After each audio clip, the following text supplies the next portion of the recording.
friends.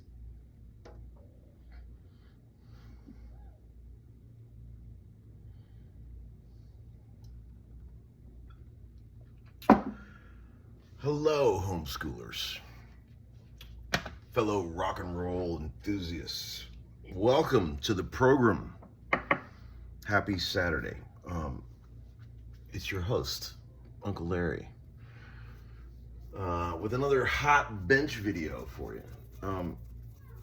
You're gonna hear the boys out there. It's great. I can be here working on the guitars and look through this window right at them in the pool. They're having a play date with some friends.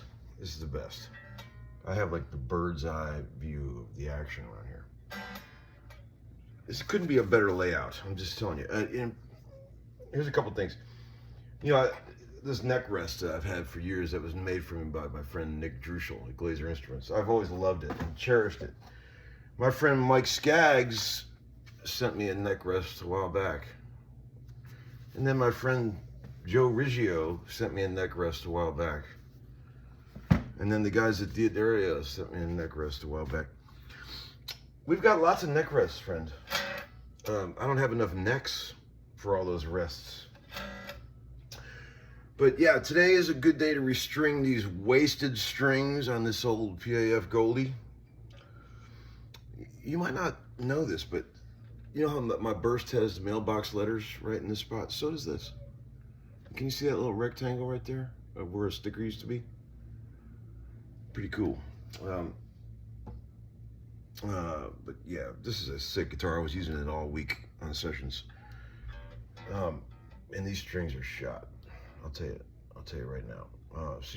I might have to stop and start a couple times if there is a catastrophe out there, but we have the technology to do that.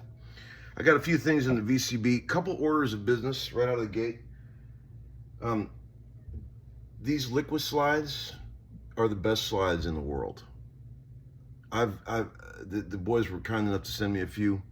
They come in these bags, liquid slide. These are the best slides on planet Earth. Those titanium ones I was using for a while are really good. These are even better. No offense to anyone. So I'm telling you, I'm not trying to sell you nothing. I'm asking the guys at Liquid Slide. I've been giving these to some friends of mine, you know, in the biz, guys. So I need 10 more of these to give to more people. So if you're watching, Pete, please send 10 more of these. I'll give them to all the right people, I promise. And everybody out there, just go buy one of these. They're fucking amazing. I couldn't, and I'm not getting anything out of this, people. I have no dog in this race. I'm telling you, just go buy one of these slides. They're great. That's what I'll be using from now on. This guitar needs some 10s, so I'm putting my Diadaros on there. I wanted to show you. Oh man, look at this. This is sick. You know, the Harmony H22 bass, the absolute de rigueur hipster bass of the entire Nashville, East Nashville hipster crowd. This is all they want to play. And I found one on Reverb, and it's like, I've owned a bunch of these in my life. I've probably had 10 of these in my life. This one looks fucking brand new. Look at this. It's comical. It's amazing. Like, it's in perfect condition. Pretty crazy, and it plays great.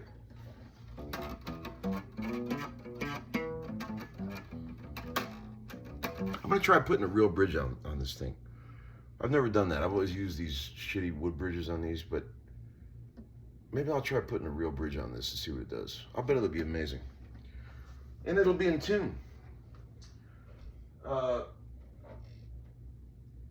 Been selling lots of guitars. Let's see, buying a few things. Mark Hill, my dear friend, a legendary session bass player who fell in love with that Lake Placid Blue 65 P bass that I got to match my blue Strat, green blue Strat. He bought that bass, finally. I knew he would, but he couldn't stop thinking about it, and he bought it. So there's that. I knew that was gonna happen. I thought him or Sloas would buy it. But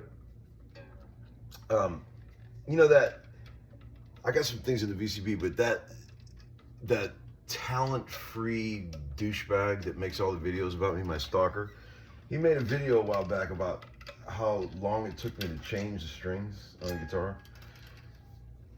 He's so reaching for something to talk about because he has nothing to talk about that even though he says he can't get through any of my videos, he scours each one trying to find information to make something out of. Honey, when I'm making these videos, it's about the talking. You know, if I need to change a set of strings in 30 seconds, I can pretty much do it. But when I'm here with you guys, enjoying it, you know, talking, telling stories, I'm going slow on purpose because it's, you know, I mean, I've been doing this my whole life, people. You don't think I know how to change strings quickly if I want to? But man, it's just amazing, like that the guy's got that much time on his hand. I think he's still making videos. I blocked him a while back, so I don't even know what he's doing, but I think he's still doing it, and no one watches him.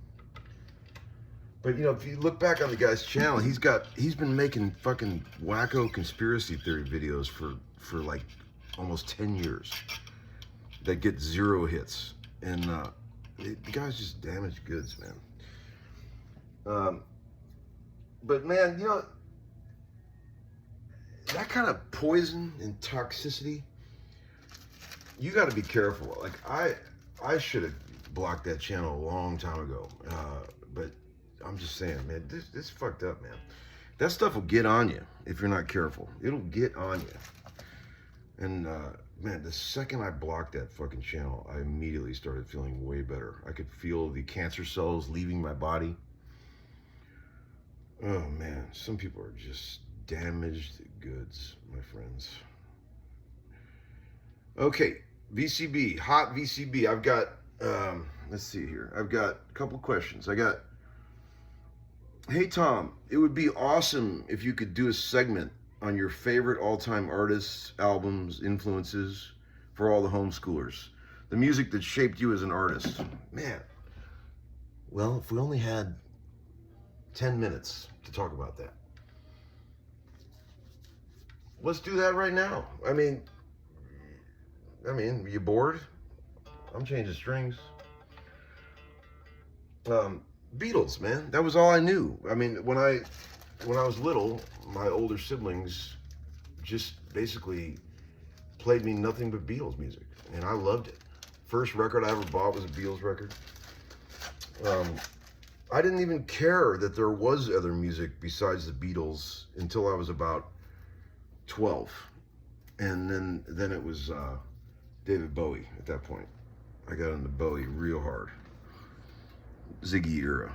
And memorized the Ziggy album. Like, you know how like when you memorize every squeak, sound, artifact on an album because you listened to it so many times? That's what I did with Ziggy. And, you know, and then it became my obsession with the Cars, the first 2 albums. The third album sucks, but the first 2 albums are fucking amazing. And then it became my obsession with the Police. And that really was heavy. Heavy, heavy, heavy.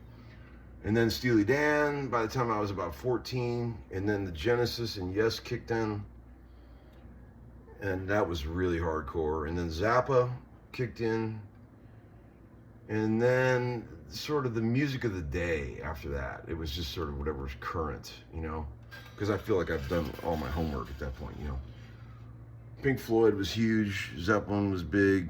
Stones were big for me. Although, in my mind, there's never been a debate about who's more culturally important, the Stones or the Beatles. There's never been a debate, although there is in some people's minds. But to me, there never has been. But yeah, we got 2 fresh strings here. We better put these on before the guy makes another video about it.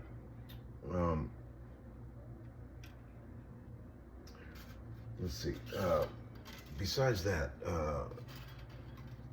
what else was there? You know, then it became stuff like you know, Elliott Smith, Radiohead, you know, stuff that I was really into. But, you know, my whole theory about whatever you were listening to when you were 13, I've said this many times, that's what you are. Whatever you were listening to when you were 13, that's what formed you as a musician, and that's what you are. And you will spend the rest of your life defending whatever you were listening to when you were 13. I've said this many times. You guys are sick of hearing me say it. Even if you know it was bullshit. If you listen to Kiss or something when you were 13, you're going to stick up for that the rest of your life. Because that's what formed you. I've said many times, it's like the mouthpiece that you used to get when you played football. You boil it in the water and you stick it in your mouth and you squeeze your teeth into it. That's what 13 is for music. So there's that. But yeah, I mean, that's it. Beatles, Bowie, Police, Cars, Genesis, Yes, Steely Dan. That's the formative shit for me.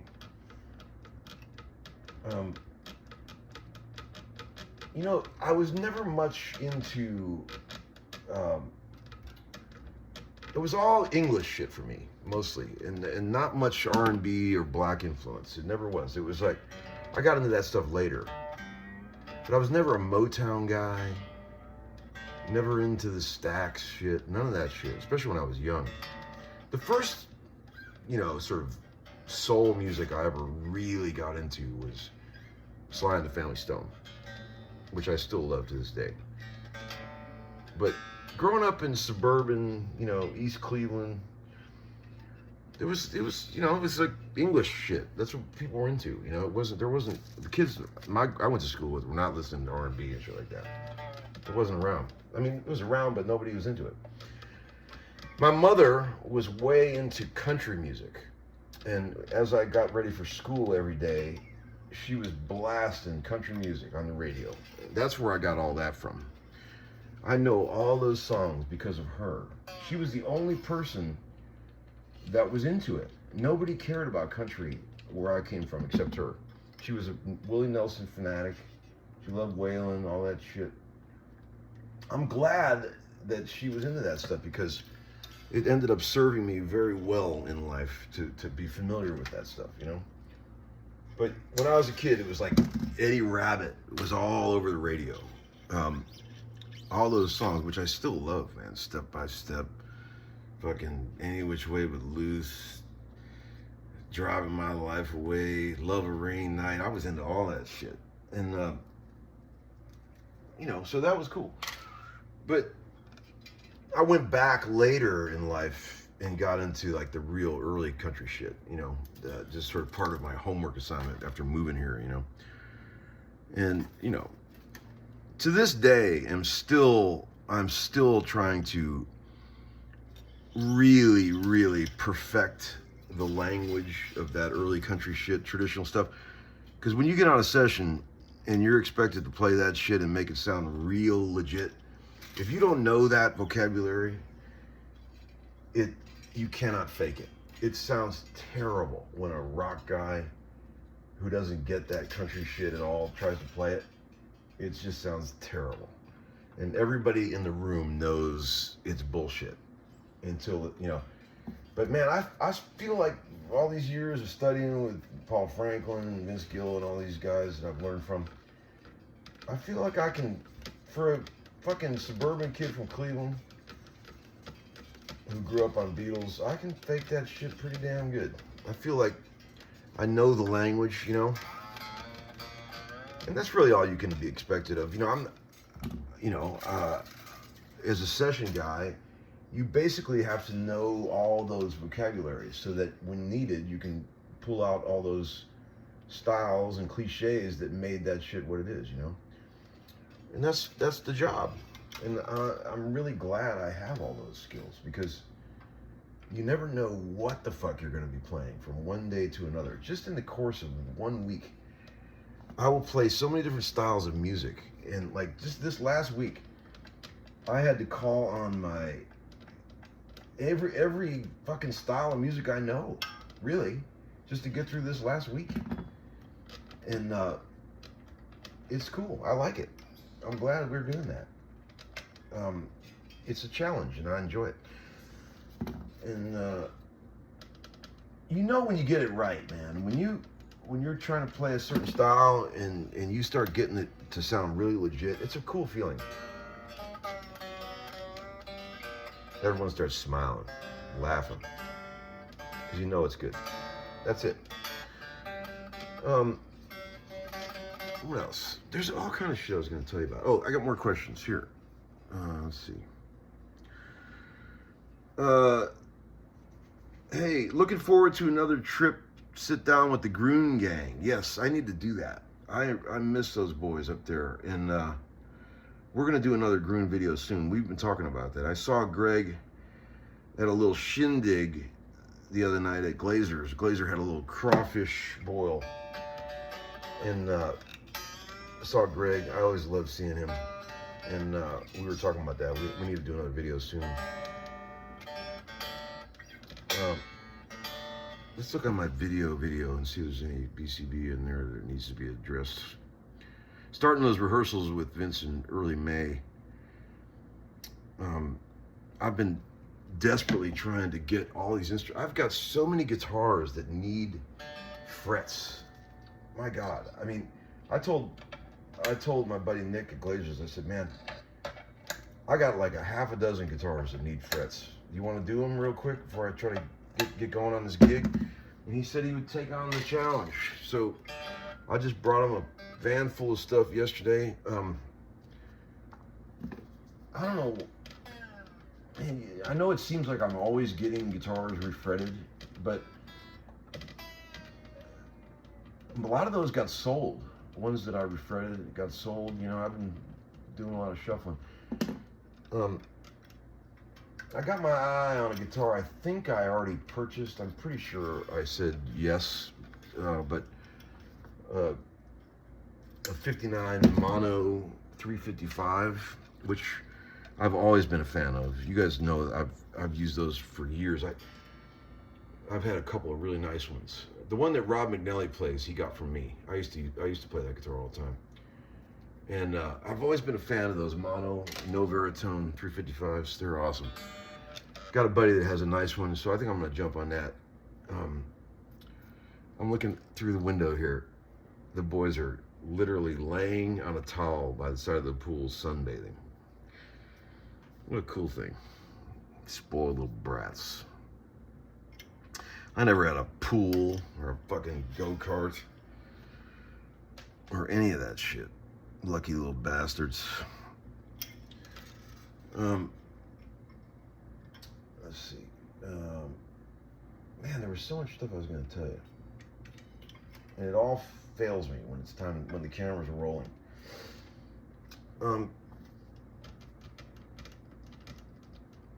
So a lot of people are asking what kind of gear I'm going to use on the Vince tour.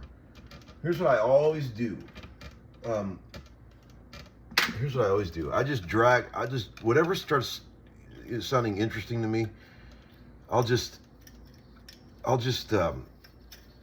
pile a bunch of stuff in the van, and I will just go drag a bunch of stuff to the rehearsals and just start setting stuff up. And then anything that sounds particularly good to me, I'll try a bunch of different shit. Then that's what I'm gonna take. I never try to like decide beforehand what I'm gonna use. I'm just gonna bring a bunch of shit, whatever sounds good on that at that moment on the gig. Those are the guitars and amps I'll be taking. You don't have to play very loud in that band. It's a pretty chill stage volume deal.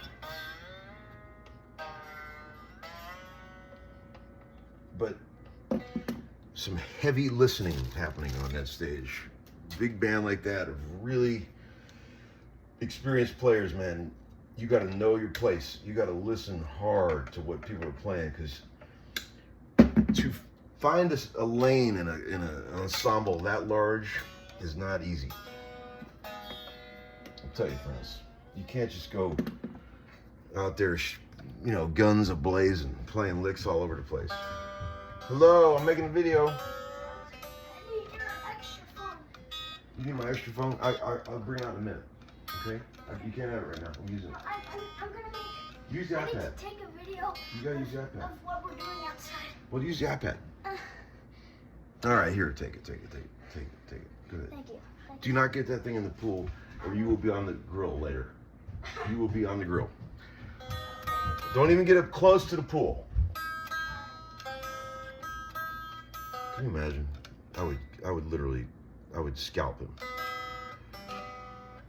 You ever lost a lost a phone to water? It's happened to me several times.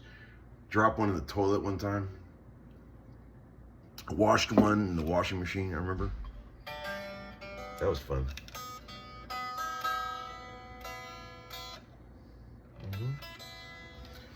Let's see what we got here. Stretch them out. Ebo's coming out with us. He's going to be teching for us, which is like having, like I always joke around, it's like having Michelangelo paint your bathroom. So incredibly overqualified for that gig, but he just wants to hang. And we're going to have a ball. We always have a ball. I love that dude.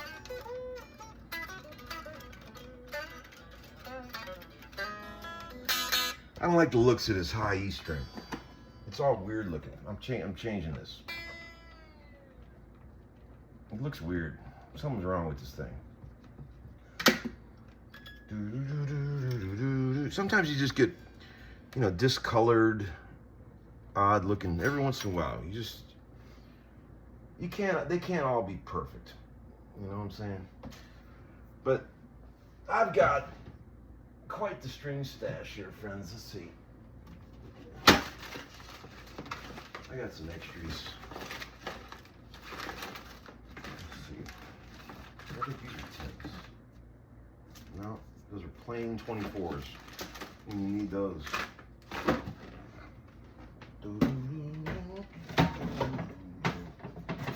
Okay.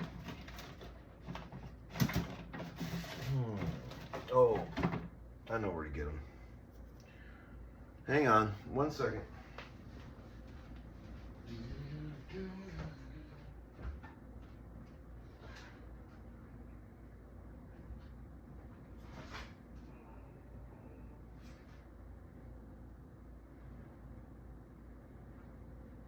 Got it.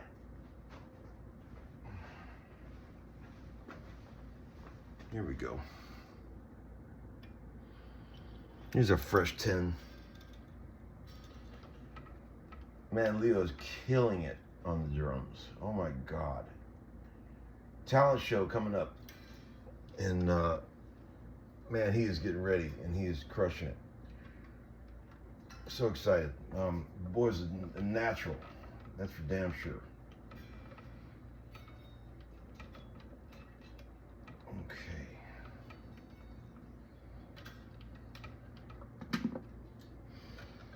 Okay. Let's crank on the amp. Play a couple of licks, like the old days. See what we got. I'll set the intonation later. I won't put you through that. Here, let's see what we got.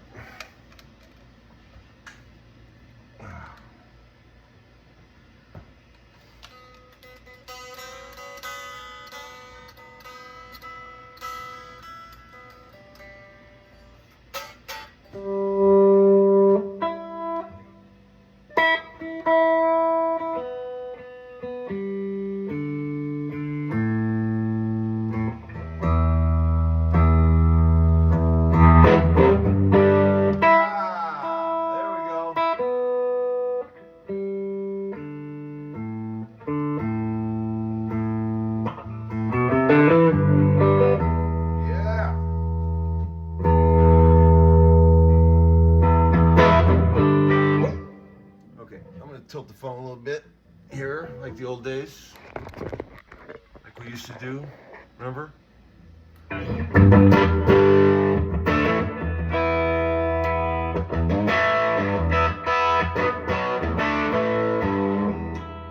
There's our Tweed Deluxe amplifier.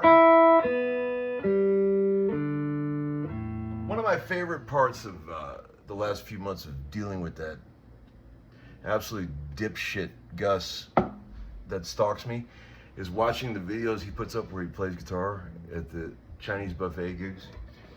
It's amazing. He does these gigs where he puts a suit on, and slicks his hair back, and he's got a couple of corpses behind him playing. And they play one chord, they're barely awake, and he just goes like this. He goes.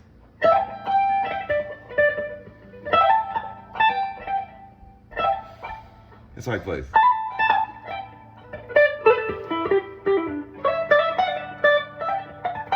While one chord's going on for hours, and it's like.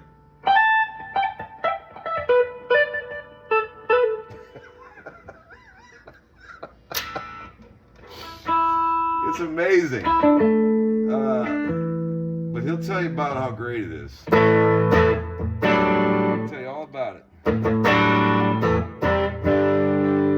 Sorry about that middle sound with these two PAFs here. God.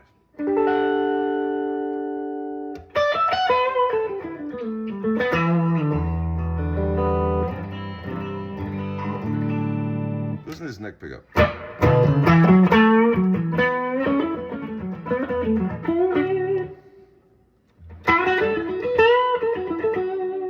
mean, what do you want in life?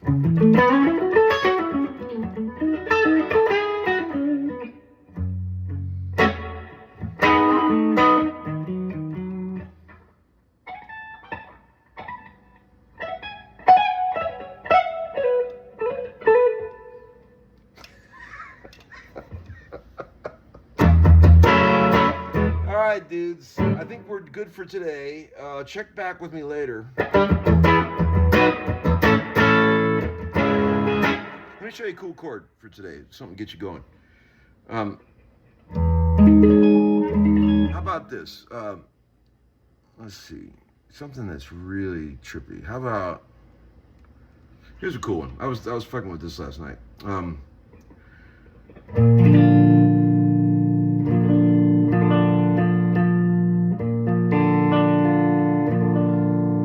Looks like a B flat chord. Oh, what's the big deal about that, Larry? That's just a B flat chord.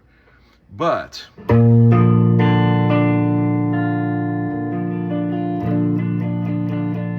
open D string in the middle, which leads to a lot of possibilities.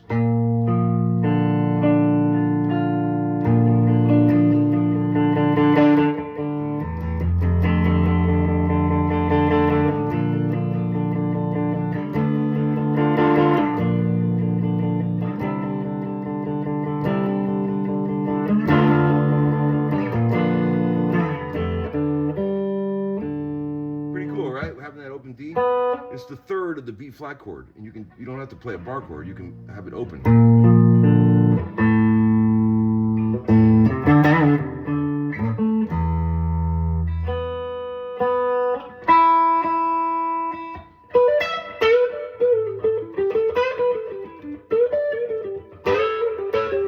God, that pickup is insane. All right.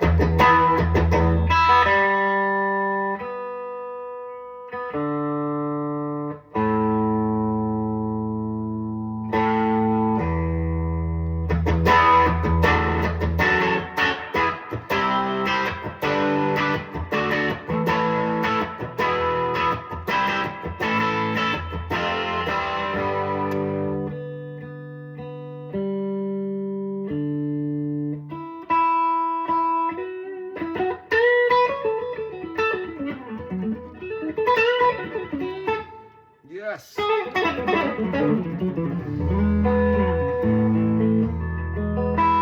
right, dudes. Have a great day. I will talk to you later. Peace out. Talk to you. Bye-bye.